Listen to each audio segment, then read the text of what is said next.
যে অসংখ্য পিতামাতা একই অভিযোগ করছে, সন্তান আমাদের খোঁজ খবর নেয় না, সন্তান ভরণ পোষণ দেয় না, বাসা থেকে বের করে দিয়েছে, বৃদ্ধাশ্রমে পাঠাচ্ছে। এই চিত্রটা কিন্তু আগে এত বেশি ছিল না। যতদিন যাবে এই সম্পর্কগুলো এভাবেই অবক্ষয় হতে থাকবে। এগুলো আখিরুজ্জামান বা কিয়ামতের আলামত হিসেবে গণ্য। এমনভাবে এসেছে হাদিসে যে ভাই ভাইকে হত্যা করবে, ভাই বোনকে হত্যা করবে, এমনকি ছেলে মাকে হত্যা করবে, এমনও হাদিস পাওয়া গেছে। এবং এগুলো কি এখন বাস্তব নয়? বাস্তব। দ্বিতীয় সিঁড়িতে নবী সাল্লাল্লাহু আলাইহি ওয়াসাল্লাম তখন জিবরাইল আলাইহিস সালাম বলছেন, ধ্বংস হোক সেই ব্যক্তি যে রমজান মাসকে পেয়েছে কিন্তু রমজান মাসে ইবাদত করে তার গুনাহ মাফ করাতে পারেনি। নবী সাল্লাল্লাহু আলাইহি ওয়াসাল্লাম বলেছেন আমিন। সামনে আসন্ন রমজান আমাদের সামনে, আমরা আল্লাহর কাছে দোয়া করি আল্লাহ পাক আমাদের সবাইকে রমজানে পৌঁছে দিন এবং সেখানে বেশি বেশি ইবাদত বন্দেগী করার মধ্য দিয়ে গুনাহগুলোকে মাফ করানোর তৌফিক দান করুন। কিছু কাজ আমাদের এখন থেকে করা উচিত, যেমন রমজানের প্রস্তুতি নেওয়া উচিত মানসিকভাবে। শুধুমাত্র খাওয়া পানাহার ত্যাগ করা, স্ত্রী সহবাস ত্যাগ করার নামই কিন্তু সওম নয়। আল্লাহ পাকের সমস্ত নিষেধগুলো বর্জন করার নাম কিন্তু সওম। না খেয়ে থেকে কেউ যদি মিথ্যা কথা বলে, রোজা অবস্থায় কেউ যদি মিথ্যা কথা বলে, মাপে কম দেয়, গীবত করে, সুদ খায়, জেনা করে, দুর্নীতি করে, তার কি রোজা হবে? ওলামায়ে কেরাম যে কারো কাছে গিয়ে ফতোয়া নিয়ে নেন, যে কোনো মাযহাবের ওলামায়ে কেরামের কাছে ফতোয়া নিয়ে নেন, তারা বলবে রোজা হবে না। সওম এর নাম। মানসিক প্রস্তুতি নেওয়া দরকার যে রমজান আসার আগেই আমি যে খারাপিগুলোর মধ্যে লিপ্ত আছি একটা একটা করে ছেড়ে দিব ইনশাআল্লাহ। রমজান মাস স্টার্ট হবে তার আগেই আমার মাসের বাজার করা থাকবে। আল্লাহ পাক যতটুকু সামর্থ্য দিয়েছেন এর আলোকে আমি মাসের বাজার করে রেখে দিব। রমজান মাসে বাজারে যাব না, রমজান মাসে এত ঘন ঘন বাজারে যাব না। যদি যেতে হয় একটা কারণে যাব, ওই যে খুচরা কিছু বাজার থাকে এগুলো করতে যাবেন এবং বাজারে যাওয়ার দোয়া পরে বাসা চলে আসবেন, 10 লক্ষ নেকি পাবেন ইনশাআল্লাহ।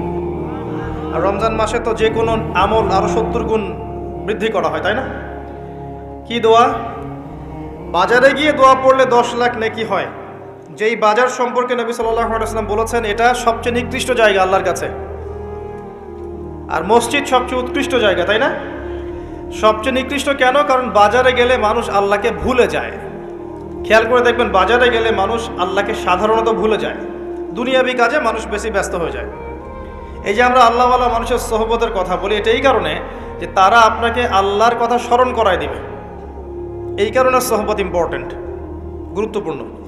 বাজারে গেলে দুনিয়াদার মানুষের সোহবতে আপনি দিন ভুলে যাবেন, আল্লাহকে ভুলে যাবেন। ওই সময় যদি কেউ আল্লাহর কথা স্মরণ করে এই দোয়াটা পড়ে 10 লক্ষ নেকি হবে ইনশাআল্লাহ তাআলা। দোয়াটা কি? আমার সাথে পড়েন, লা ইলাহা ইল্লাল্লাহ ওয়াহদাহু লা শারীকা লাহ লাহুল মুলক ওয়া লাহুল হামদ ইউহয়ী ওয়া ইউমীত ওয়া হুয়া হাইয়ুন লা ইয়ামুত বিয়াদিহিল খায়রু কুল্লুহু ওয়া হুয়া আলা কুল্লি শাইইন কাদির। খুব কঠিন। এই ফিজিক্স পড়েছেন না?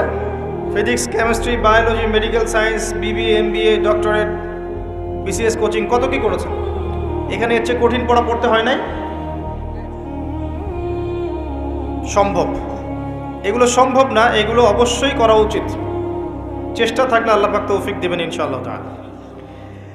তো রমজানের আগেই বাজার করে ফেলেন, ঈদের বাজার পড়লে আগে করে ফেলেন।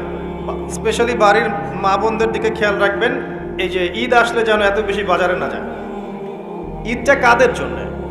যারা রমাদান মাসে পরিপূর্ণরূপে সওম পালন করবে, আত্মশুদ্ধি অর্জন করবে, তাদের জন্য ঈদের খুশি।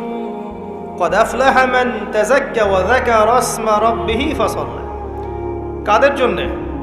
যারা সারা রমজান জুড়ে নামাজ পড়ে নাই, তারাবি আদায় করে নাই, তিলাওয়াত করে নাই, সেহরিতে খেয়েছে 10টা আইটেম, ইফতারে 20টা আইটেম, এদের জন্য রমজান।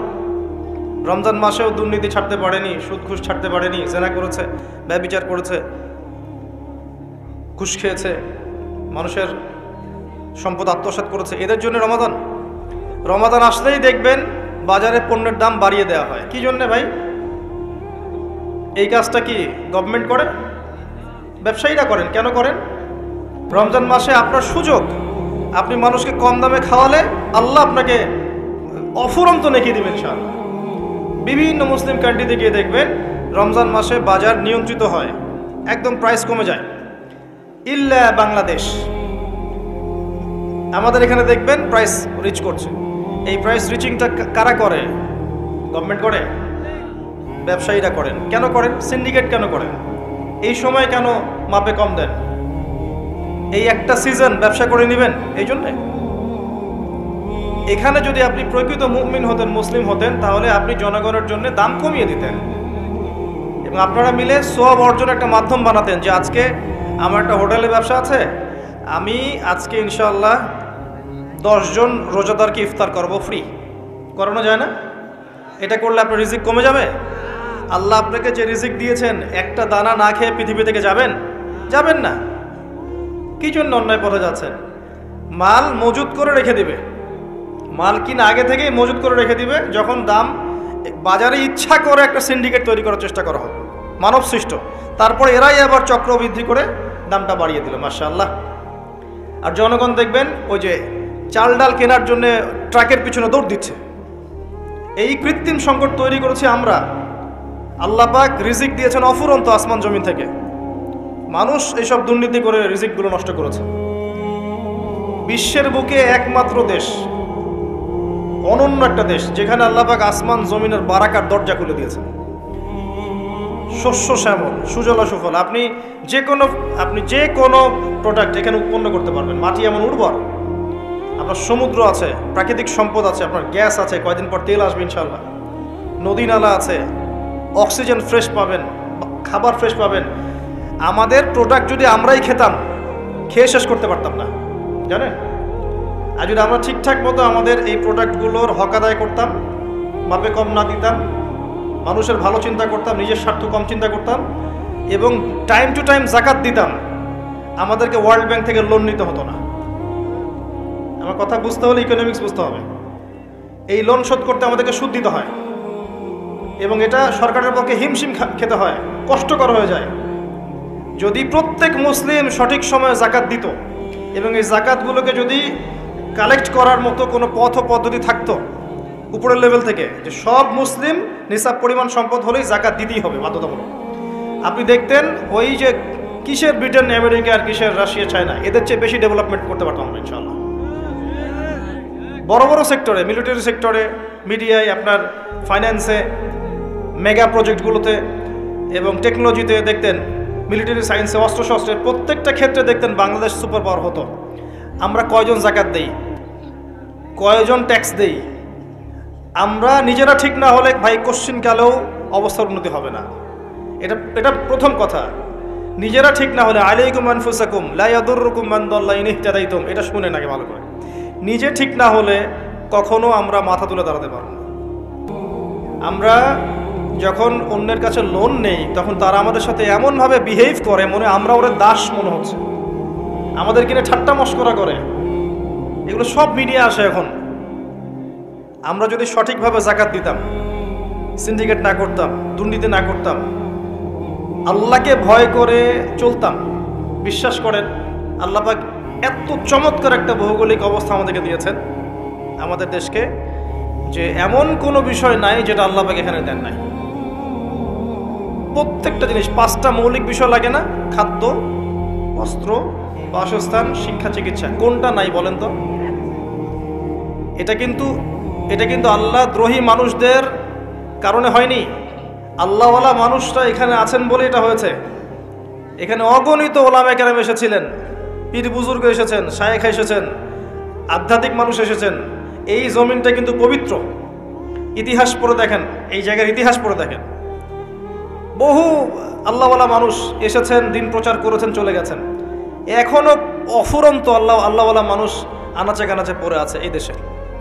দোয়া করেন তারা, সবার জন্য দোয়া করেন, সবার ভালো চান, কল্যাণ চান, আল্লাহ পাক বারাকা দেন। বাকি যেটা নষ্ট করা সেটা আমরা করি, এটা আল্লাহ পাক করেন না।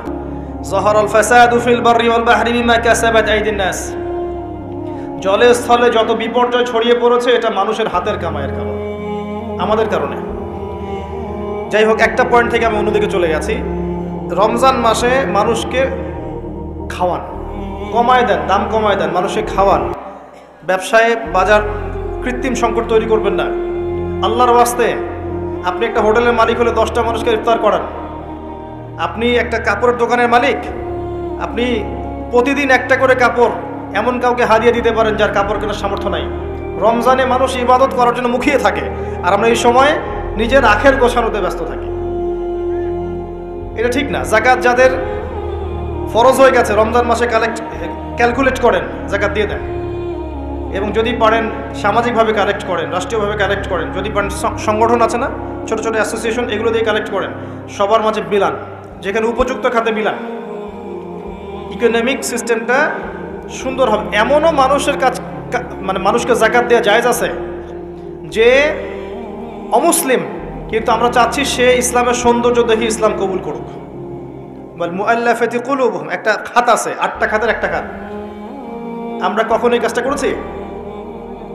কিন্তু দেশের আনাচে কানাচে মানুষ, এক শ্রেণীর মানুষ মুসলিমদেরকে খ্রিস্টান বানাচ্ছে।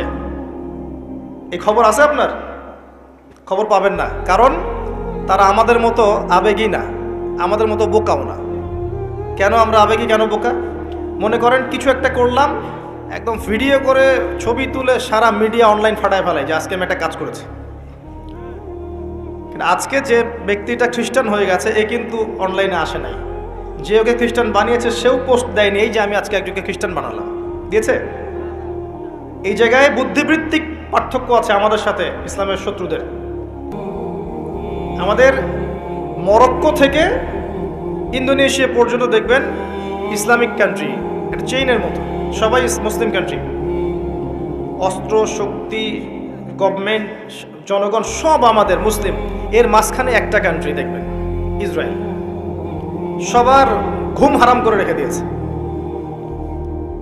বুদ্ধিভিত্তিকভাবে ওদের সাথে আমরা হেরে গেছে। বিগত 100 বছর ওরা যেসব জায়গায় উন্নতি করেছে, ওরা এত মানুষকে ফুটিয়ে বেড়ায়নি যে আমি এটা করেছি, আমি এটা করেছি, আমি এটা করেছি। বুদ্ধিভিত্তিক পার্থক্য দেখেন। ইভেন মানুষ জানেও না তার কাছে কতগুলো পারমাণবিক অস্ত্র আছে, কেউ জানে না, কেউ জানে না। এই যে একটা বিষয়, আমরা মানুষকে দেখাতে বেশি পছন্দ করি। আমাদের উচিত ইসলামকে ভিতর থেকে, গোড়া থেকে শক্ত করা। আল্লাহ দেখিয়ে দিবেন, যখন শক্ত হয়ে যাবে আল্লাহ দেখিয়ে দিবেন ইনশাআল্লাহ। আর আইওয়াশ করে, শোডাউন করে আদতে কোনো ফায়দা হয় না।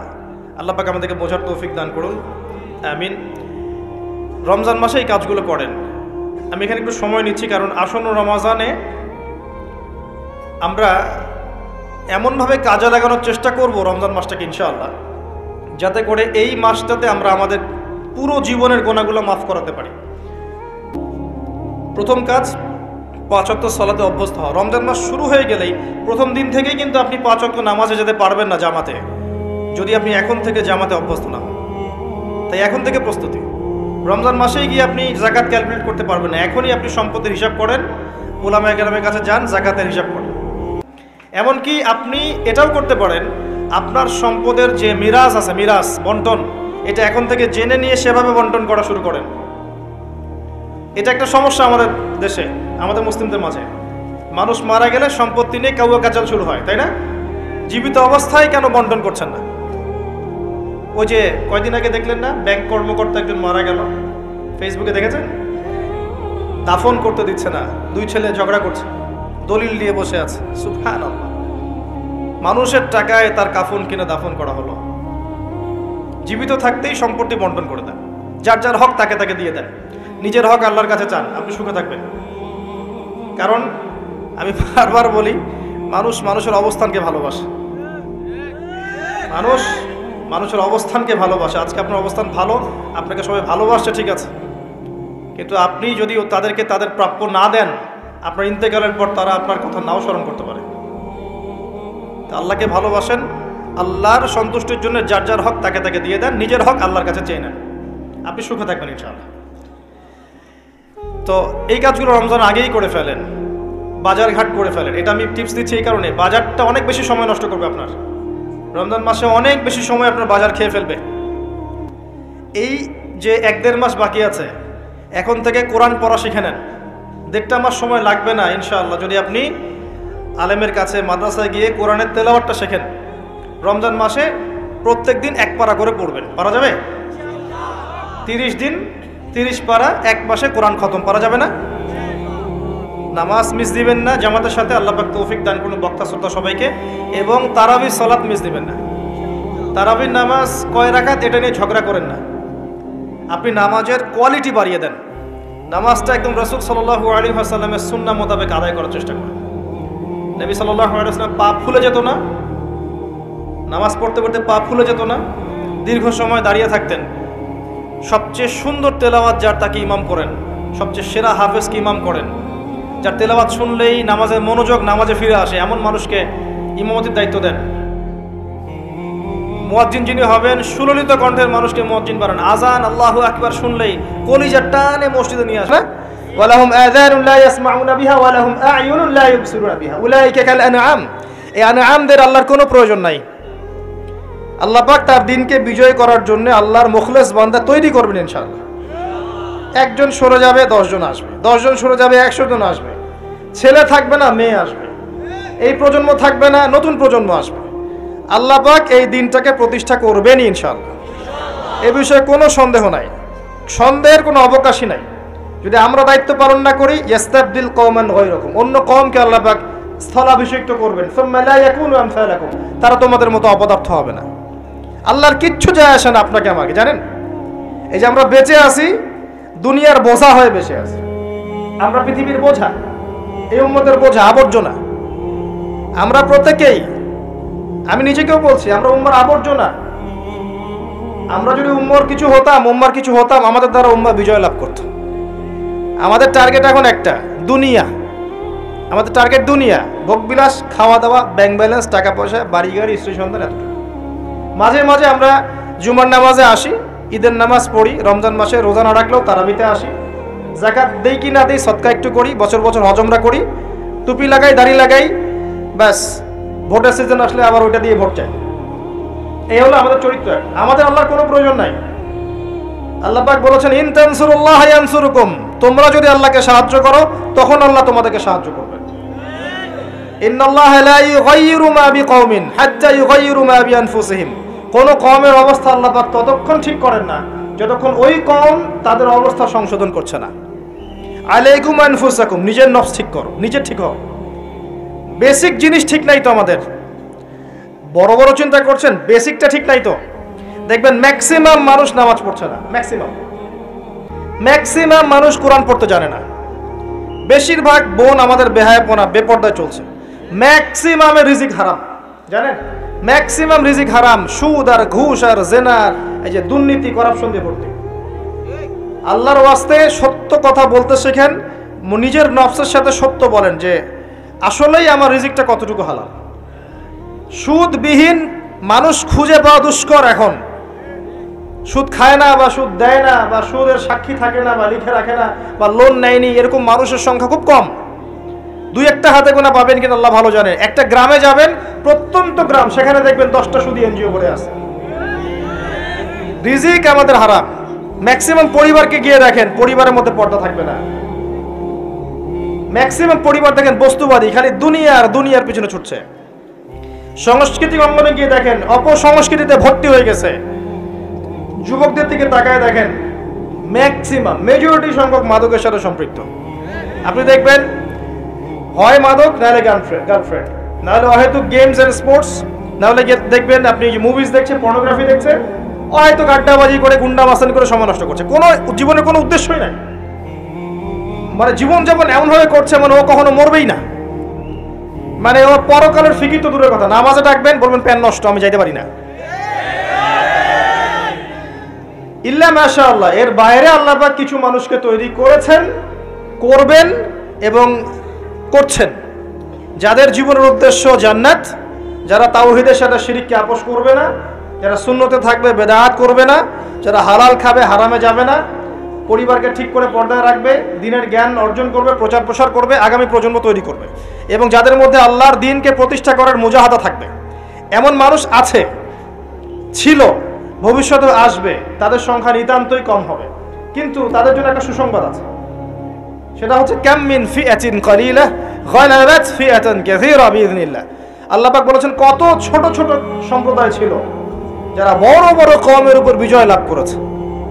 আগামীতে যখন ইসলামের বিজয় হবে সারা বিশ্বব্যাপী, তখন দেখবেন মুসলিমদের সংখ্যা খুব কম থাকবে। আল্লাহ পাক সব গরু ছাগলগুলোকে শেষ করে ফেলবে। কিভাবে? এই যে মহামারী দিয়ে শেষ করতে পারেন, অথবা দেখবেন এই যে জালেমের শাসন দিয়ে শেষ করতে পারেন, দেখবেন মুসলিমদের মধ্যে ক্রন্দন লাগিয়ে শেষ করতে পারেন, বা যখন আল্লাহ এবং তার রাসূলকে ভুলে যাবে বহিঃশত্রুদেরকে চাপিয়ে দিয়ে আল্লাহ পাক শেষ করে দিতে পারেন। আল্লাহর কোনো প্রয়োজন নাই গরু ছাগলের। এবং এখন আমি নিজে এবং আমরা অনেকেই এই গরু ছাগলের মতো জীবন যেমন করছি, আল্লাহ পাক আমাদেরকে বোঝার তৌফিক দান করুন। জীবনের একটা উদ্দেশ্য থাকতে হবে, যে আমার জীবনের উদ্দেশ্য দিন শেখা, বোঝা, প্রচার প্রসার করা, প্রতিষ্ঠায় চেষ্টা করা। তখন কি আপনি পুরো জীবনের নেকি পাবেন। জীবনে তাওহীদ থাকতে হবে, সুন্নত থাকতে হবে, তখন পুরো জীবনের প্রতিটা কাজ ইবাদত হবে। তার আগে নয়। প্রতিটা কাজ করতে হবে আল্লাহর সন্তুষ্টির জন্য, তার রাসূলের তরিকায়, এবং আপনার এই আমলগুলো কবুল হবে তখনই যখন রিজিকটা হালাল হবে। অহেতুক শুধুমাত্র প্রোটেস্ট্যান্ট ভার্সনে ইসলাম পালন করে খুব একটা ফায়দা নাই। সুবিধা যতটুকু সুবিধা পালন করলাম, যখন সুবিধা নাই পালন করলাম না। যেটা করলে কোনো সমস্যা নাই করলাম, খাওয়ার পরে মিষ্টি খাইলে কোনো প্রবলেম নাই খাচ্ছি, মধু খাচ্ছি, ঠিক আছে। কিন্তু এমন কিছু কথা বললে সমস্যা বলবো না, কাজ করলে সমস্যা করব না, ঠিক আছে।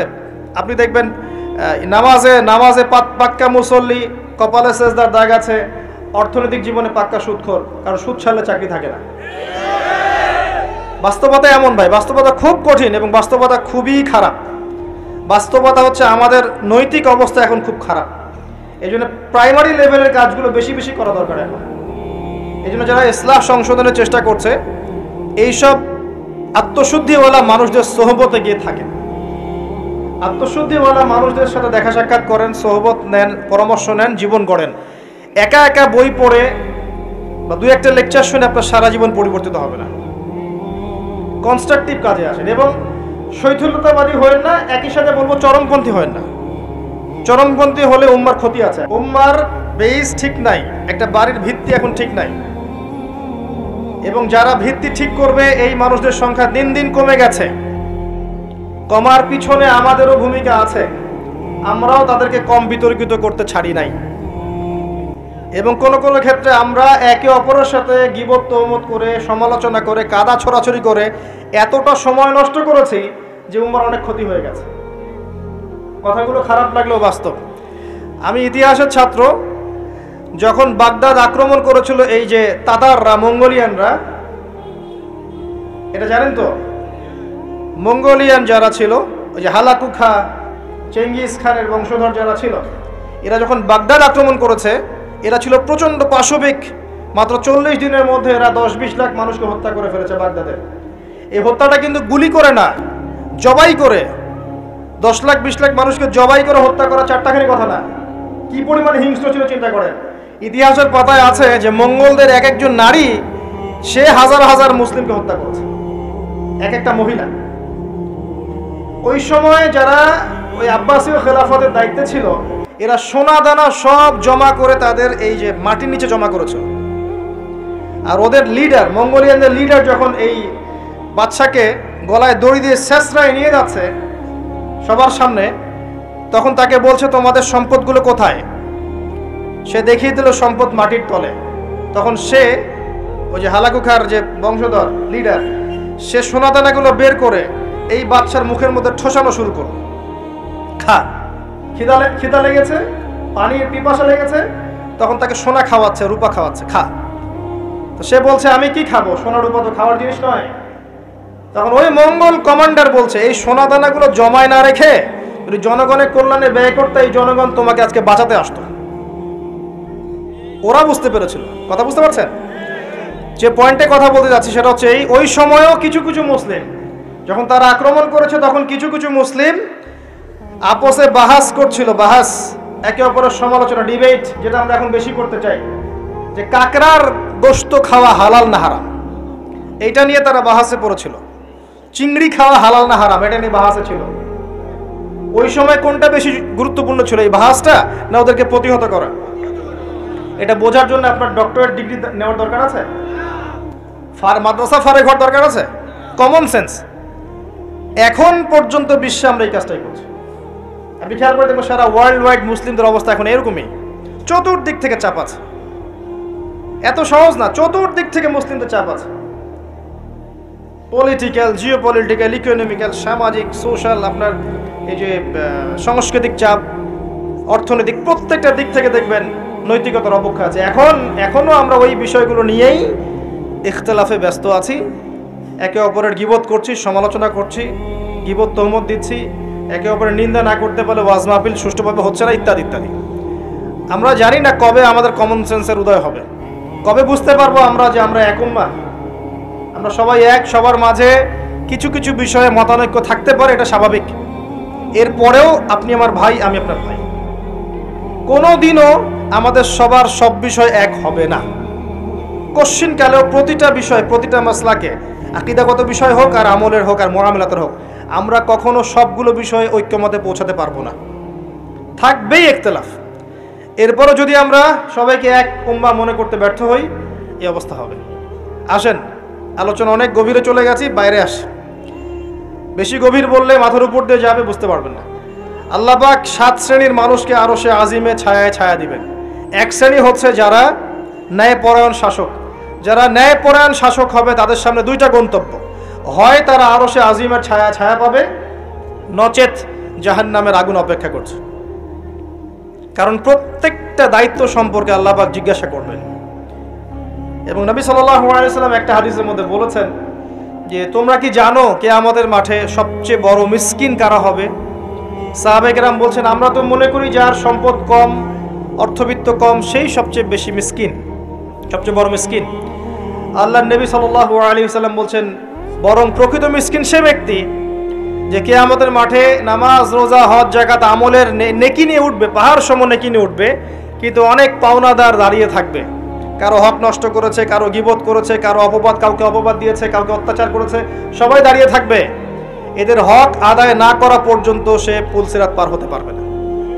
তখন কি করতে হবে? নিজের নেকি ওদেরকে দিতে হবে, কারণ তখন কোনো বেচা কেনার সুযোগ নাই, হক আদায়ের কোনো সুযোগ নাই। নিজের নেকি ওদেরকে দিয়ে শোধ করতে হবে। নেকি শেষ হয়ে গেলে কি হবে? অন্যের গুনাহ তার আমলনামায় আসবে, পরে দেখা যাবে ওই ব্যক্তি জান্নাতে চলে গেছে আর এই ব্যক্তি পাহাড় সমান নেকি নিয়েও জাহান্নামে চলে গেল।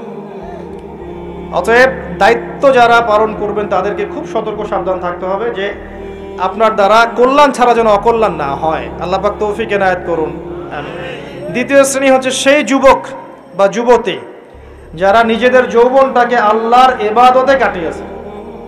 এই হাদিসের বাস্তবতা এসে দেখেন আমাদের যুব সমাজ কিভাবে তাদের জীবনটা কাটাচ্ছে। আমার চেয়ে ভালো আপনারা বলতে পারবেন যে সকাল থেকে সন্ধ্যা পর্যন্ত আমাদের যুবক যুবতীরা করছেটা কি। কতজন যুবক নামাজ পড়ছে মসজিদে এসে, কতজন যুবক কোরআন তেলাওয়াত করে নিয়মিত। নবীর সুন্নাহগুলো ওদেরকে শিখিয়ে দিতে হয়। ইভেন নবী সাল্লাল্লাহু আলাইহি ওয়াসাল্লামের স্ত্রীদের নাম ওদেরকে বলে দিতে হয়। এখনই আমি জিজ্ঞাসা করছি, দেখেন অ্যান্সার কতজন দিতে পারে। নবী সাল্লাল্লাহু আলাইহি ওয়াসাল্লামের দ্বিতীয় স্ত্রীর নাম কি? হাত উঁচু করেন। যুবকদের বলছি, যুবকদের যারা পারবেন জাস্ট হাতটা উঁচু করেন। নবী সাল্লাল্লাহু আলাইহি ওয়াসাল্লামের দ্বিতীয় স্ত্রীর নাম কি? দাঁড়ান দাঁড়ান দাঁড়ান, এই দেখেন হাত দেখেন। এবং যারা হাত উঁচু করেছেন ওদের মধ্যে একজনকে জিজ্ঞাসা করছি, আপনি উত্তর দেন, নাম কি? জি, আপনাকে বলেছি নাম বলেন দ্বিতীয় স্ত্রীর। বসেন। উত্তর যে 4 জন দিয়েছে তার মধ্যে একজন ভুল উত্তর দিয়েছে। এই হচ্ছে বাস্তবতা। আপনাকে আমি চোখে আঙ্গুল দিয়ে দেখালাম যে যুবকদের কি অবস্থা। এখানে আছে বসে হাজার হাজার মানুষ, হাত তুলেছে 5-6 জন। এটা একটা কমন প্রশ্ন, আমাদের নবীজির দ্বিতীয় স্ত্রীর নাম কি? একবার যে সিরাত পড়েছে সেও জানে। দেখবেন এই যুব সমাজ ফিজিক্স পড়েছে, কেমিস্ট্রি পড়েছে, বায়োলজি পড়েছে, ইকোনমিক্স পড়ছে, পলিটিক্যাল সায়েন্স পড়ছে, আপনার জিওপলিটিক্স পড়ছে, ইউনিভার্সিটি কোচিং করছে, বিসিএস কোচিং করছে, চাকরির জন্য পরীক্ষা দিচ্ছে। এরা এমন কোনো বই নাই যে সেকুলার লাইনে পড়ে নাই। কিন্তু যে 4 জন পারছে তার মধ্যে একজন উত্তর দিচ্ছে যে আয়েশা রাদিয়াল্লাহু আনহা দ্বিতীয় স্ত্রী। এটা কি উত্তর সঠিক? এই হচ্ছে অবস্থা। এটা কমন। আর যদি কঠিন প্রশ্ন করি তাহলে তো অবস্থা খারাপ। কোন সাহাবীকে প্রথম তিনি দায়ী করে পাঠিয়েছেন মদিনায়? খায়বার যুদ্ধ কোন সাহাবীর হাতে জয় হয়েছে? উহুদের যুদ্ধ কত হিজরিতে হয়েছে? বদর যুদ্ধে কতজন মুসলিম শাহাদাত বরণ করেছে? আপনার মোতার যুদ্ধে কার হাতে 9টা তরোয়াল ভেঙেছে? হুনাইনের যুদ্ধে মুসলিমদের কি অবস্থা হয়েছে? হুনাইনের যুদ্ধের কথা কোন সূরার মধ্যে বলা আছে?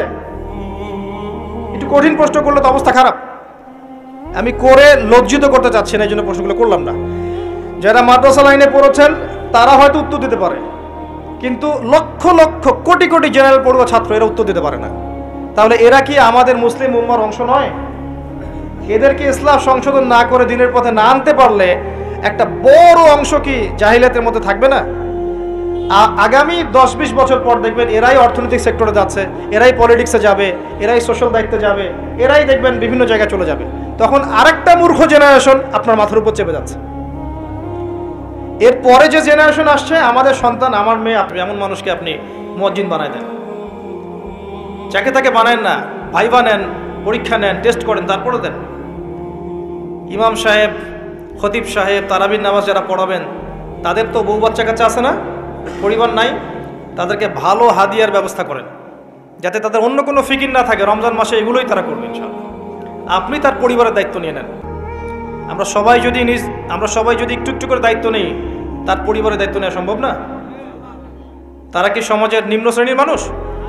খায়রুকুম মান তাআল্লামাল কোরআন ওয়া আল্লামাহ। নবীজি কি বলেছেন? সর্বশ্রেষ্ঠ মানুষ তারাই যারা নিজেরা কোরআন শেখে অপরকে শেখায়, তাদেরকে মূল্যায়ন করেন। তাদের আমরা খেয়াল করে দেখি অনেক সময় তারা মসজিদ কমিটির কাছে জিম্মি হয়ে যায়। এমনটা করবেন না, তাদের সম্মান তাদেরকে দিন, ইখতিয়ার দিন, সুন্দর মতো তারা নামাজ পড়াবে, তারাবির নামাজ পড়াবে ইনশাআল্লাহ। তারাবির সালাতে আপনি অ্যাটেন্ড করেন, প্রয়োজনের শেষ রাত্রে আবার ওঠেন, উঠে 2 রাকাত নামাজ পড়েন, আল্লাহর কাছে চান, দোয়া কবুলের মাস রমাদান, তাই নয় কি? আরো অনেক বিষয় আছে। সাদাকাতুল ফিতরগুলো দিবেন রমাদান মাসে। ওই যে কিছু হোটেল আছে না, পর্দা টাঙায় রাখে, মানে ওখানে মনে হয় আল্লাহ দেখে না, তাই না? পর্দাটা টাঙায় রাখে, এগুলোকে বয়কট করবেন। কি জন্যে? যারা নন মুসলিম তাদের জন্য হোটেল আলাদা ব্যবস্থা আছে না, মুসলিমদের জন্য কোনো পর্দার ব্যবস্থা থাকবে না। মুসলিম হলে আপনি বসতেই দিবেন না, রোজা রাখেন না কেন? যদিও বা মুসাফির হলে সুযোগ আছে, অসুস্থ হলে সুযোগ আছে, কিন্তু এই যে সংস্কৃতি তৈরি করছি আমরা, হোটেলে একটা অংশ থাকবে যারা বেরোজাদার ওখানে গিয়ে খাবে। মাশাআল্লাহ। জিনিসপত্রের দাম কমান, মানুষের উপকার করেন, মানুষকে কাপড় দেন, খাবার দেন, বেশি বেশি ইফতার করান, ইফতারের প্রজেক্ট হাতে নেন। যার যেরকম ক্ষমতা আছে, কেউ যদি সমাজের নেতা হয়ে থাকেন, সমাজের মানুষকে ইফতার খাওয়ানোর ব্যবস্থা করেন। আপনি পরিবারে ইফতারের এমন অ্যারেঞ্জমেন্ট করবেন যাতে পরিবারে বাচ্চা কাচ্চা সবাই মিলে একসাথে ইফতার করে। ওরা দেখে দেখে বড় হবে যে আমরা ছোটবেলায় আমাদের বাবা মার সাথে একসাথে ইফতার করে বড় হয়েছে। ইসলামিক সংস্কৃতি মনের ভিতর ঢুকে যাবে। এটা কিন্তু ইসলামিক সংস্কৃতি, আমরা কিন্তু এগুলো হারিয়ে ফেলছি। দেখবেন এখন আলাদা আলাদা প্লেট, আলাদা আলাদা ঘরে খাবার খাচ্ছে, তাই না? কিন্তু ইসলামিক সংস্কৃতি যে একসাথে বসবো, বাসার কর্তা তিনি বসবেন, মা বসবেন, বোন বসবে, ছেলেমেয়েরা বসবে, প্রথমে কর্তা শুরু করবে, তারপর তারা শুরু করবে, আদব। এখন এগুলো নাই। এবং যে যার প্লেট নিয়ে ঘরে ঘরে চলে যায়, যে যার হাতে একটা করে স্মার্টফোন। একটা বাড়ির মধ্যে 10টা জগৎ, একটা বাড়িতে 10টা ভিন্ন ভিন্ন পৃথিবী, এক একজন এক এক জগতে বিচরণ করে, কারোর সাথে কারো যোগাযোগ নেই। এই করে করে আমরা পারিবারিক বন্ধনগুলো নষ্ট করে ফেলছি। মেয়েদের কোরআন শেখার ব্যবস্থা করেন রমজান মাসে, আপনারাও শেখেন। রমজান মাসে কোরআন তেলাওয়াত করেন বেশি বেশি, অন্তত একটা খতম দেন।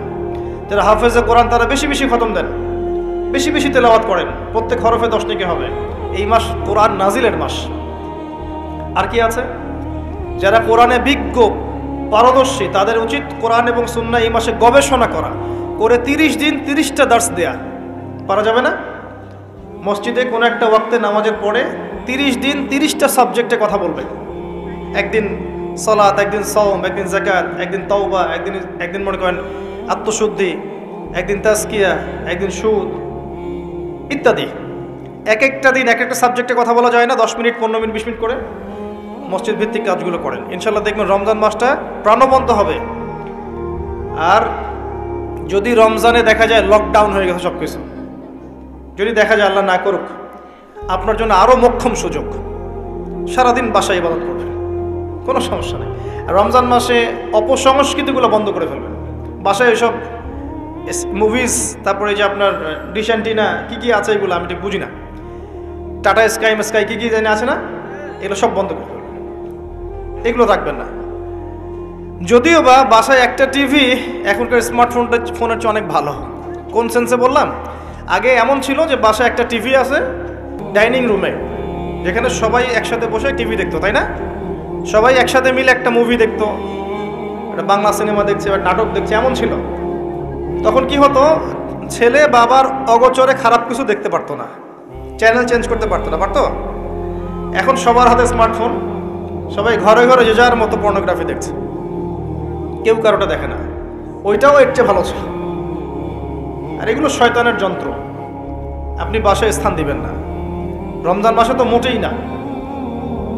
আল্লাহ পাক আমাদেরকে আসন্ন রমজানে পৌঁছে দিন, এবং আমরা দোয়া করি আল্লাহ পাক রমজানটাকে আমাদেরকে সর্বোচ্চ এফোর্ট দিয়ে কাজে লাগানোর তৌফিক এনায়েত করুন। নবীজি বলেছেন সাল্লাল্লাহু আলাইহি ওয়াসাল্লাম, রমাদান মাসকে পেয়েছে, নিজের গুনাহ মাফ করাতে পারলো না, তার জন্য ধ্বংস। আমরা যেন ওই কাতারে না পড়ি, আল্লাহ পাক আমাদেরকে হেফাজত করুন। তৃতীয় সিঁড়িতে তিনি তখন বলছেন সাল্লাল্লাহু আলাইহি ওয়াসাল্লাম, ধ্বংস হোক সেই ব্যক্তি যার সামনে আমার নাম উচ্চারণ করা হয়েছে, সে আমার নাম শুনে দরুদ পড়ে নাই। জীবনে কখনো যেন এমন না হয় যে আপনার সামনে মুহাম্মদ সাল্লাল্লাহু আলাইহি ওয়াসাল্লাম নামটা উচ্চারিত হয়েছে, আপনি দরুদ পড়েন নাই, এমনটা যেন কখনো না হয়। সবচেয়ে শ্রেষ্ঠ দরুদ কোনটা? দরুদে ইব্রাহিম, এটা পড়বেন। যদি এটা না পড়েন, সকাল সন্ধ্যায় এতটুকু পড়বেন, আল্লাহুম্মা সাল্লি ওয়া সাল্লিম আলা নবিয়িনা মুহাম্মদ। দরুদ সকালে 10 বার করে দরুদ পড়ে নবী সাল্লাল্লাহু আলাইহি ওয়াসাল্লাম ইনশাআল্লাহ ওই ব্যক্তির জন্য সুপারিশ করবেন ইনশাআল্লাহ। এই আমলগুলো করতে কি আপনাকে সরকার বাধা দিবে? প্রশাসন বাধা দেয়? আমরা অনেক ক্ষেত্রে উপরের দিকে আঙ্গুল তুলে বসে থাকি। অনেক কাজ আমাদের করার আছে নিজের ভিতরে, যেগুলো করলে আমাদের কোনো সমস্যা নেই, আমরা সেগুলোই করি না। 5 ওয়াক্ত নামাজ পড়তে কে বাধা দিবে আপনাকে? আপনি আপনার পরিবারে বোরখা পর্দা রাখবেন, কেউ বাধা দিবে আপনাকে? আপনি বলছেন আমি সুদ খাবই না, আমি সুদের চাকরি করব না, শশা বিক্রি করে খাবো, তাও ভালো, কে বাধা দিবে আপনাকে? কে ফোর্স করবে সুদ খেতে আপনাকে? আপনি বলছেন যে আমি ঘুষ দিয়ে চাকরি নিব না, আমি চাকরি করব না, প্রয়োজনে ব্যবসা করে খাবো, কেউ বাধা দেবে আপনাকে? আপনি বলছেন যে আমি প্রত্যেক মাসে একটা বার কোরআন খতম করব, কেউ বাধা দেবে? ডেইলি জিকির আজকার করবেন, কেউ বাধা দেবে? অনেক সুযোগ আছে, এমন না সব দরজা বন্ধ হয়ে গেছে, বিষয়টা এমন নয়। অনেক কিছু করার আছে। আপনি যদি মানবতার সেবায় কাজ করতে চান, কেউ বাধা দিবে? সামাজিক প্রকল্প করলে কেউ বাধা দিবে? রক্তদান কর্মসূচি করতে চান, কেউ বাধা দিবে? গাছ লাগান, কেউ বাধা দিবে? এতিমদের দায়িত্ব নেন, কেউ বাধা দিবে? আপনি যদি একটা বিধবা মেয়েকে বিয়ে করেন, কেউ বাধা দিবে?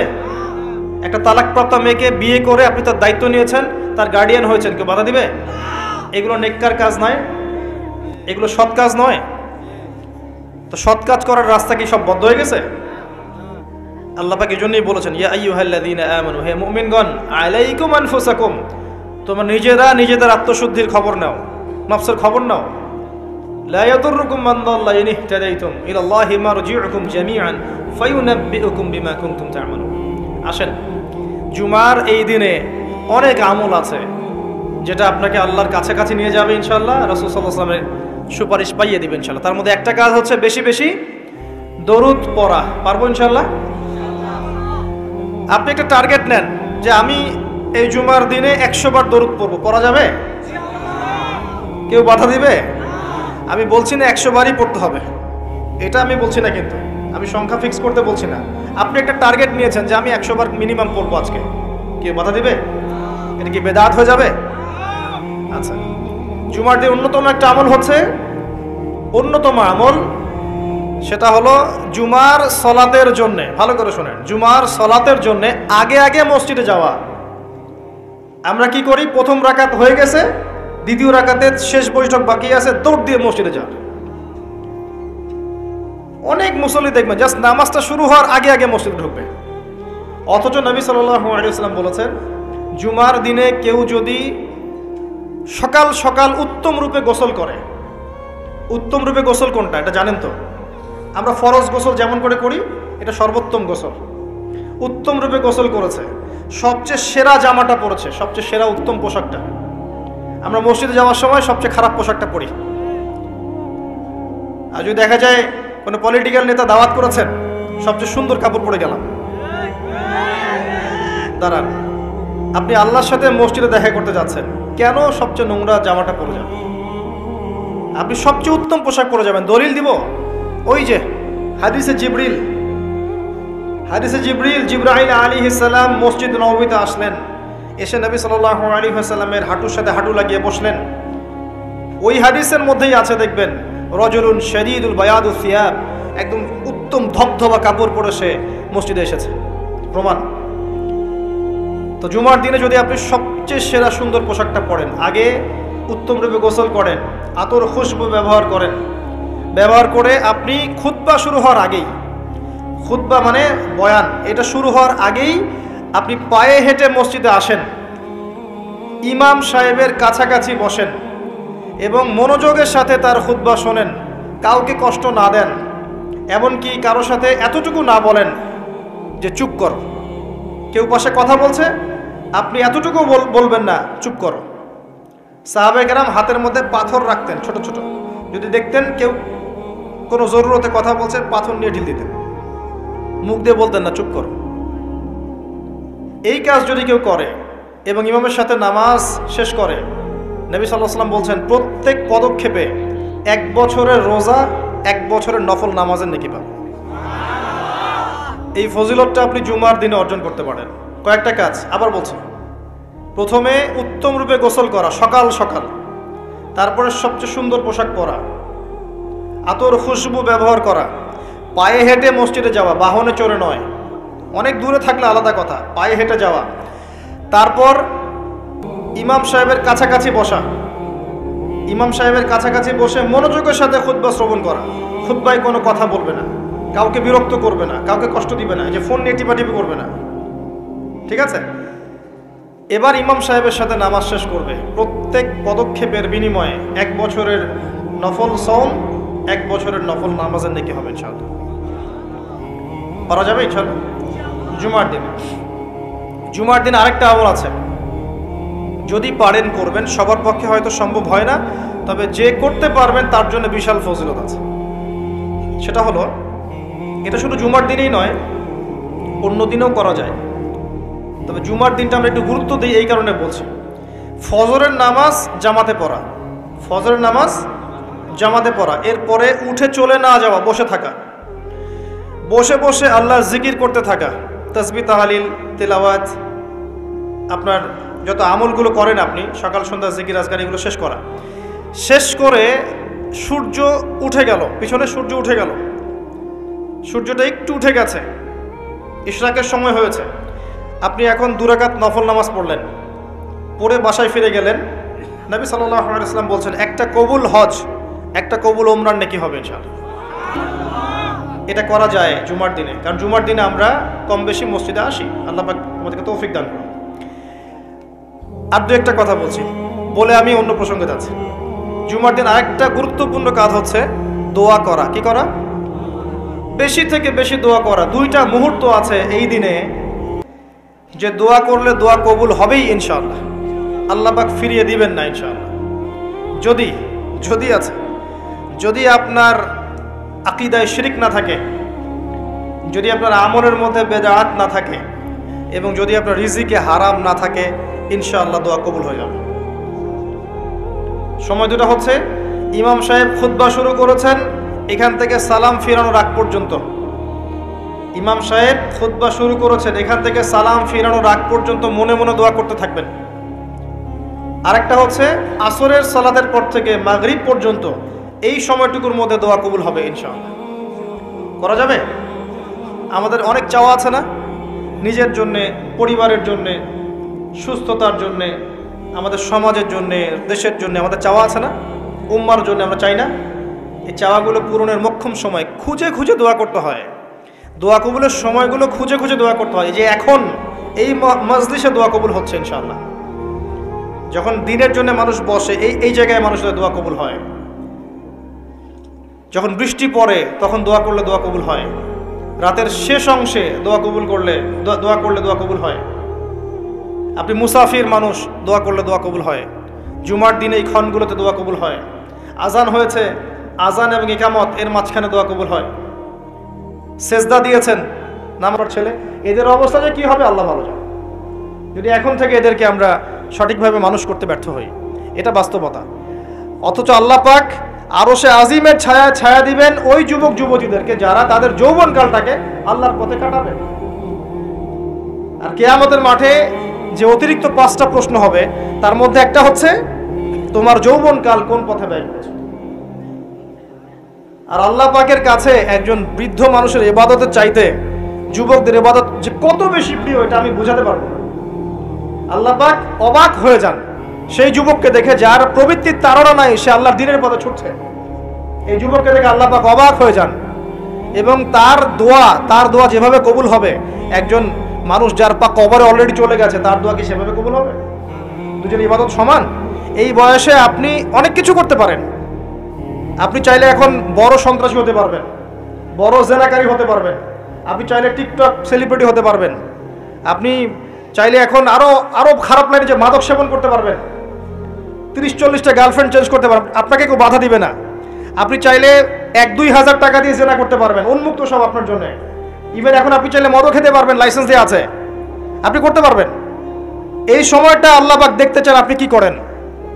যদি এই সময়টা আপনি আল্লাহর দিকে ফিরে আসেন, আপনি কোরআনের দিকে ফিরে আসেন, সুন্নত অনুযায়ী জীবন যাপন করেন, আপনার জন্য অপেক্ষা করছে জান্নাত। কি চান আপনি সিদ্ধান্ত নেন। শুরুটা হবে অধঃপতনের মেয়ে দ্বারা, মেয়ে দিয়ে অধঃপতন শুরু হবে। মেয়ের সাথে ফ্রি মিক্সিং, প্রেমের সম্পর্ক হয়ে যাবে, এরপর দেখবেন জেনা করে ফেলেছে, তারপর ব্রেকআপ, দুজন হতাশ, কেউ আত্মহত্যা করবে, অথবা কেউ দেখবেন পাইকারি জেনাকার হয়েছে বা রেপিস্ট হয়েছে বা মাদক সেবন করছে বা মিউজিক শুনছে, আস্তে আস্তে আস্তে আস্তে শেষ, লাইফটা শেষ, ক্র্যাশ। এভাবে যুব সমাজ নষ্ট হচ্ছে। অনেক সময় দেখবেন পড়াশোনা করছে, কোনো কারণে রেজাল্ট ভালো হয় নাই, আত্মহত্যা করে বসে আছে। ডে বাই ডে যুব সমাজের সাইকোলজি মেলই হয়ে যাচ্ছে। আমাদের যারা ওস্তাদ সাহেবরা আছেন, বৃদ্ধ প্রবীণ, তাদের যে গাম্ভীর্য আছে, ব্যক্তিত্ব আছে, গলার ভয়েস, কথা বলার অ্যাটিটিউড, ব্যক্তিত্ব, চলাফেরা, এগুলো এখনকার যুবকদের মধ্যে পাওয়া যায় না। আমার কথা ভালো করে মিলাই দেখেন, এখনকার যুবকদের মধ্যে মেলই স্বভাব আছে, কথা বলবে মেয়েদের মতো, অ্যাটিটিউড কেমন জানি মেয়ে অ্যাটিটিউড, লাজুক ভাব, মেয়ে অ্যাটিটিউড, কোনো মানে একটা গায়রত নাই, সৌর্যবীর্য নাই, ফিজিক্যালিও দুর্বল, মানসিকভাবে দুর্বল, শারীরিকভাবে দুর্বল। একটা পাক লাগাই দেন মাঠে দৌড়াইতে, শেষ। 20 বছর 25 বছরে ভুড়ি হয়ে বসে আছে, গায়ে শক্তি নাই, ইভেন খেলাধুলাও করে না, মেশেও না মানুষের সাথে, সামাজিকও না। দেখবেন কেমন জানি আনসোশ্যাল, সারাদিন অনলাইনে পড়ে আছে বা গেমস খেলছে, ইন্টারনেট ঘাটাঘাটি করছে, রাতের বেলা সারা রাত নগ্ন ছবি দেখছে, সারা রাত। এত ভালো সাজার কারণ নাই, এগুলোতে ম্যাক্সিমামই আসক্ত, ম্যাক্সিমাম। এবং এটা আসক্ত হওয়ার কারণ আছে, এটা তো ফ্রি, অ্যাক্সেস ফ্রি, আপনি চাইলেই করতে পারেন। আপনার হাতে স্মার্টফোন আছে, আপনার বাবা দেখেন আপনি ফোনে কি করেন, আপনি চাইলেই করতে পারেন। কে বাধা দিবে আপনাকে? কেউ বাধা দেন নাই। আর এই যে গার্লফ্রেন্ড বয়ফ্রেন্ড সংস্কৃতি যখন থেকে ছড়িয়েছে, যা ইচ্ছা তাই করছে এরা। এবং এখন এই কাজগুলো শুধু ছেলেরা করছে না, মেয়েরাও করছে। মেয়েরাও মাদক সেবন করে এখন, জানেন? মেয়েরাও পর্ন দেখে। আর মেয়েদের ড্রেস আপ তো আমি বলার অপেক্ষা রাখে না। নতুন কি প্রোডাক্ট আসলো, নতুন কি কসমেটিক্স আসলো, নতুন কি ডিজাইন আসলো, নতুন কোন সিরিয়াল আসছে, কোন নায়িকা নতুন ডিজাইন ফ্যাশন করলো, সব নিয়ে ব্যস্ত হয়ে আছে। আমি ওইদিকে আসবো পরে। এতটুকু বলছি, এই যুবক যুবতীর জন্য আল্লাহ পাক আরশে আজিমের ছায়া রাখেন নাই। উম্মার জন্য জীবন দেয়া অনেক পরের কথা, যদি দেশের জন্য জীবন দেওয়ার প্রশ্ন আসে এরা তাও দিতে পারবে না। আমি চ্যালেঞ্জ করব, এরা সেই জেনারেশন নয় যে জেনারেশন 71 সালে অস্ত্র হাতে নিয়েছিল পাকিস্তানিদের এগেনস্টে, এটা সেই জেনারেশন নয়। এই মাদকাসক্ত জেনারেশন কি এটা আপনি আশা করতে পারেন না। নৈতিকতার অধঃপতন আছে এদের মধ্যে, মানবিকতা নাই, নৈতিকতা নাই। রেপিস্ট জেনারেশন, জেনাকারী জেনারেশন, মাদকাসক্ত জেনারেশন, একে দিয়ে আপনি সেই বিষয় পাবেন না। ওটা আমাদের বাপদাদারা করে গেছে। সলিউশন কি? সলিউশন একটাই, এদেরকে নামাজি বানাতে হবে। 5 ওয়াক্ত নামাজি হলে লাইফটা রুটিন ওয়াইজ চলে আসবে। ডানে বামে যেতে পারবে না। এদেরকে প্রশান্তির উৎস দিতে হবে। এদের প্রশান্তির উৎস হচ্ছে একটা কোরআন, এবং দ্বিতীয়টা হচ্ছে এদের বয়স হয়ে গেলেই এদেরকে বিয়ের ব্যবস্থা করতে হবে। তৃতীয়টা হচ্ছে এদের বেকারত্ব দূর করার চেষ্টা করতে হবে, এবং সবসময় একই ধাঁচে বেকারত্ব দূর করার চেষ্টা করলে হবে না। ক্রিয়েটিভ কিছু করেন, আপনার প্রতিভা দিয়ে এমন কিছু করেন যেটা ক্রিয়েটিভ। আপনার ক্রিয়েটিভিটি কাজে লাগান, সমাজকে কিছু দেন, দেশকে কিছু দেন, রাষ্ট্রকে কিছু দেন। এদের প্রশান্তির উৎস হচ্ছে সুন্নাহ, সুন্নাহ মাফিক জীবনযাপন করার অভ্যস্ত, সুন্নাহ মাফিক জীবনযাপনে অভ্যস্ত করতে বলেন।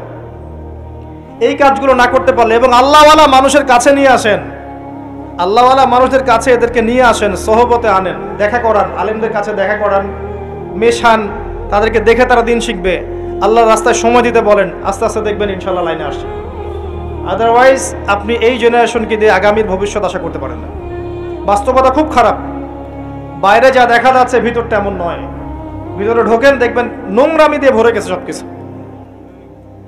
অনেক সময় দেখবেন বাইরে থেকে যাদেরকে দেখে পরিষ্কার মনে হচ্ছে, এদের ভিতরে নোংরামি ধরে গেছে। এইগুলো দূর করার জন্য একটাই ওষুধ, তাসকিয়া, আত্মশুদ্ধি। আমি সবাইকে অনুরোধ করব আল্লামা তকি উসমানী হাফিজাহুল্লাহর একটা বই পড়তে। আত্মশুদ্ধি ও তাসাউফ একটা বই আছে, আত্মশুদ্ধি ও তাসাউফ একটা বই আছে, আপনি পড়েন। আমি আপনাকে এনশিওর করছি, আপনার কাছে মনে হবে যে প্রতিটা লাইন আপনার জন্য লেখা হয়েছে। প্রত্যেকটা লাইন পড়বেন, মনে হবে আপনার জন্যই লেখা হয়েছে বইটা। একবার বইটা পড়ে স্বাদ মিটবে না, বারবার পড়তে ইচ্ছা করবে। একটা বই পড়ে, আর অনেক বইয়ের নাম বলতে পারতাম আমি, কিন্তু আমি এখন যেটা ফিল করছি, সবচেয়ে দুর্বল জায়গা আমাদের আত্মশুদ্ধির জায়গাটা। আত্মশুদ্ধি না আসলে আপনি এই খবিস কলবগুলোকে দিয়ে আলো জ্বালাতে পারবেন না, এটা সম্ভব না। আল্লাহর ওয়াস্তে বইটা পড়েন। কিনতে পারবেন? বাসায় লাইব্রেরি আছে কার কার? হাত তোলেন। বাসায় দিন ইসলামের দিনিয়াত লাইব্রেরি কার কার আছে? ইসলামী বইয়ের লাইব্রেরি আছে ব্যক্তিগত সংগ্রহে? লাইব্রেরি করেন, দেখেন লাইব্রেরির সংখ্যা কতগুলো। কিন্তু জেনারেল লাইব্রেরি কয়জনে আছে? হাত তোলেন। স্কুল কলেজ ইউনিভার্সিটির বই দিয়ে ভর্তি কার কার বাড়ি? সবার বাড়ি ভর্তি, মাশাআল্লাহ। তো এগুলো নিয়ে কবরে যাবেন ইনশাআল্লাহ, তাই না? প্রতি মাসে 1000 টাকার বই কেনা কি খুব কঠিন? আচ্ছা, 500 টাকার বই কেনা খুব কঠিন? 500 টাকা তো আপনার একটা ডেটিংয়ে চলে যায়। আপনার গার্লফ্রেন্ডকে নিয়ে কফি খেতে যান, 500 টাকা কেন? ও তো 3000 টাকা বিল করে রেখে দিবে। সে তো আপনার টাকা খেতেই আসছে আপনার কাছে। আপনি কি মনে করছেন সে আপনাকে ভালোবেসে এসেছে? সে আপনার অবস্থানকে ভালোবাসে। কে বলেছে সে আপনাকে ভালোবাসে? সে আপনার অবস্থানকে ভালোবাসে। এগুলো তো নষ্ট করছেন টাকা পয়সা। চায়ের দোকানে বসে ইন্টারনেটের মেগাবাইট কিনে ওয়াইফাই বিল দিয়ে অমুক তমুক করে সমস্ত কিছু করে টাকাগুলো নষ্ট করছেন। কিন্তু আপনি চাইলে প্রতি মাসে 500-1000 টাকার বই কিনতে পারেন। কেনা খুব কঠিন? পড়াশোনা করতে হবে। পড়াশোনার অভ্যাস না থাকলে একদিনের লেকচার শুনে আপনার আদতে কোনো উপকার হচ্ছে না। বিশ্বাস করেন, পড়াশোনা করেন, ঈমান বাড়বে, তাসকিয়া হবে। আসেন ওই জায়গায় আসেন। ওই যুবক এবং যুবতী যারা নিজেদের যৌবনকালটাকে আল্লাহর পথে উৎসর্গ করেছে, বিলিয়ে দিয়েছে, তারা আরো সে ছায়া ছায়া পাবে ইনশাআল্লাহ। 3 নাম্বার হচ্ছে সেই যুবকরা খুব ভালো করে শোনেন। সেই যুবক যাকে কোনো সুন্দরী উচ্চ বংশীয় নারী জেনার জন্য আহ্বান করেছে, ওখানে দেখার কেউ ছিল না, কিন্তু যুবকটা বলেছে আমি আল্লাহকে ভয় করি, আমাকে দেখান এমন যুব সমাজ। এরা চরিত্র ইউসুফের মতো আলাইহিস সালাম। ইউসুফ আলাইহিস সালাম হচ্ছে আপনার চারিত্রিক আদর্শ। পড়ে দেখেন সূরা ইউসুফ। আর অনেকে সূরা ইউসুফকে ইউসুফ জুলাইখার প্রেম কাহিনী বানিয়ে দিয়েছে, তাই না? এগুলো কিন্তু মিথ্যা সিরিয়াল দেখছেন, এগুলো ভালো না সিরিয়ালগুলো। এগুলো কিন্তু বাজে কথা ছড়ানো হচ্ছে। সূরা ইউসুফ জুলাইখার প্রেম কাহিনী ছিল না। সূরা ইউসুফ মূলত ইউসুফ আলাইহিস সালাম এবং তার পিতার প্রেম কাহিনী। ভালো করে পড়ে দেখবেন। সন্তানের জন্য কাঁদতে কাঁদতে তার বাবার চোখ নষ্ট হয়ে গেছে। 12 বছর তার সন্তান জেলখানায় বিনা অপরাধে। রব্বি সিজনু আহাব্বু ইলাই মিম্মা ইয়াদউনানি আয়াতটাকে জানি, এরকম না আয়াতটা? তো তিনি বলছেন সিজন, কারাগার আমার কাছে বেশি পছন্দ, তারা যেদিকে আমাকে আহ্বান করছে এর চাইতে বেশি। 12 বছর বিনা অপরাধে জেলখানায়। আল্লাহ পাকের কৌশল ছিল এগুলো। ওয়া মাকারু ওয়া মাকারাল্লাহ ওয়াল্লাহু খায়রুল মাকিরিন। এখানে মূল বিষয় হচ্ছে ইউসুফ আলাইহিস সালামের পিতা যখন অন্ধ হয়ে গেছেন, ইউসুফ আলাইহিস সালাম একটা কাপড় পাঠিয়েছিলেন, মনে আছে? এই কাপড়টা নিয়ে যখন যাওয়া হচ্ছে যোজন যোজন দূর থেকে, তার পিতা বলছেন আমি ইউসুফের গায়ের গন্ধ পাচ্ছি। এটা কার প্রেম কাহিনী? ইউসুফের সাথে তার বাবার। তো এই চরিত্র ধারণ করতে হবে, আল্লাহ পাক তৌফিক দান করুন। 4 নাম্বার, ওই দুইজন মানুষ যারা একে অপরকে শুধু আল্লাহর জন্য ভালোবাসে। এই যে ভালোবাসার সংজ্ঞা শেখেন। মাকে ভালোবাসেন আল্লাহর জন্য, বাবাকে ভালোবাসেন আল্লাহর জন্য, স্ত্রী সন্তানকে ভালোবাসেন আল্লাহর জন্য, আলেম ওলামাকে ভালোবাসেন আল্লাহর জন্য। আপনার ভালোবাসা হোক আল্লাহর জন্য, তখন আপনি মানুষের দুর্ব্যবহারে কষ্ট পাবেন না। যখন কাছের মানুষরা আপনাকে কষ্ট দিবে, এবং কাছের মানুষ কষ্ট আপনাকে দিবেই, কাছের মানুষটা আপনাকে বেশি কষ্ট দিবে জীবনে, তখন আপনি কষ্ট পাবেন না যদি আল্লাহর জন্য ওদেরকে ভালোবাসেন। যে আমি তো আল্লাহর জন্য এই কাজগুলো করছি, তারা শুকরিয়া আদায় করলেই বাকি আর না করলেই বাকি, তখন আপনি কষ্ট পাবেন না। দুইজন ব্যক্তি যারা আল্লাহর জন্য পরস্পরকে মহব্বত করে, এই দুইজন মানুষকে আল্লাহ পাক আরশের ছায়া ছায়া দিবেন। পারা যাবে ইনশাআল্লাহ। 5 নাম্বার, সেই ব্যক্তি যে এত গোপনে দান সদাকা করে, যার বাম হাত জানে না ডান হাত কি সদাকা করেছে। পারা যাবে? এখন তো ওই যে মাশাআল্লাহ আমরা নাম লিখাই আর সদকা করি, তাই না? অমুকে 10,000, অমুক সাহেব 20,000, অমুক 500। প্রথমে বড় বড় নোটের সদাকা হয়। আমি অবশ্য এটা জানতাম না, মাঠে নেমে বুঝতে পারছি। প্রথমে বড় বড় ফিগার বলে, কে কে দিবেন 5,000 হাত তোলেন, তারপর 5,000 লেখা হয়। তারপর কে কে দিবেন 1,000 হাত তোলেন, কে কে দিবেন 500 হাত তোলেন, নাম টাম লেখা হয়। পরে লাস্টে বলে যে কালেকশন করছে, আচ্ছা খুচরাগুলোও দেন, পরে খুচরাগুলোও দেওয়া হয়। জানিয়ে দান করা যায়। অনেক সময় এমন হয়েছে, নবী সাল্লাল্লাহু আলাইহি ওয়াসাল্লাম বলেছেন, কার ঘরে কি আছে নিয়ে আসো। রিয়া চলে আসতে পারে মনের মধ্যে, যে আমি 10,000 দিয়েছি, মানুষ আমার নাম জানলো। রিয়া আসতে সময় লাগে না। কেমন করে আসে? আল্লাহর নবী বলেছেন সাল্লাল্লাহু আলাইহি ওয়াসাল্লাম, অন্ধকার রাতে কালো পাথরের উপরে কালো পিঁপড়া হেঁটে গেলে যেমন বোঝা যায় না, রিয়া এমন ভাবে আপনার কলবে আসতে পারে। কিভাবে ঠেকাবেন আপনি? আপনি বুঝতেই পারবেন না। এই যে আপনারা সেলফি তুলতে চান, ছবি তুলতে চান, ভালোবাসেন, আমি জানি ভালোবাসেন, ভালোবাসার অতিরিক্ততা প্রদর্শন করতে চান, একটাই ভয় করি, সেটা হচ্ছে রিয়া। রিয়া বা অহংকার যদি পেয়ে বসে, তার দ্বারা দিনের কোনো খেদমত সম্ভব না। আলেমদেরকে নিয়ে, বক্তাদেরকে নিয়ে, দায়ীদেরকে নিয়ে, আল্লাহর পথের যারা মুজাহিদা করে, এদেরকে নিয়ে অতিরিক্ত মাত্রায় বাড়াবাড়ি করবেন না। আল্লাহর ওয়াস্তে অতিরিক্ত মাত্রায় বাড়াবাড়ি করবেন না। যত বেশি করবেন তত তাদের প্রতি মানুষের চোখ লাগবে, এবং চোখ লাগা সত্য। তত তাদের ভিতরে রিয়া আসতে পারে, অহংকার আসতে পারে। কারণ আমরা অত্যন্ত দুর্বল ইমানের মানুষ। আমরা যারা এই যুগে বসবাস করছি সবাই খুবই দুর্বল ইমানের মানুষ। এই জন্য রিয়া অহংকারের সুযোগ দিয়েন না। মুসাফা করেন, ওকে ফাইন, ছবি টবির সংস্কৃতি বাদ দিয়ে দেন। আমি বারবার নিষেধ করি, তারপরেও আপনার এই কাজগুলো করেন। এতে কোনো ফায়দা নাই, ক্ষতি ছাড়া কোনো উপকার নাই, ক্ষতি ছাড়া কোনো উপকার নাই।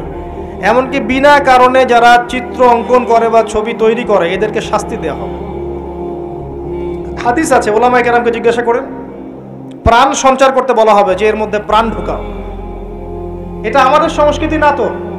মূর্তি, ছবি, ভাস্কর্য বা যে উপাসনাগুলো করা, এগুলো আমাদের সংস্কৃতি নয়, এগুলো অন্য কালচার থেকে এসেছে।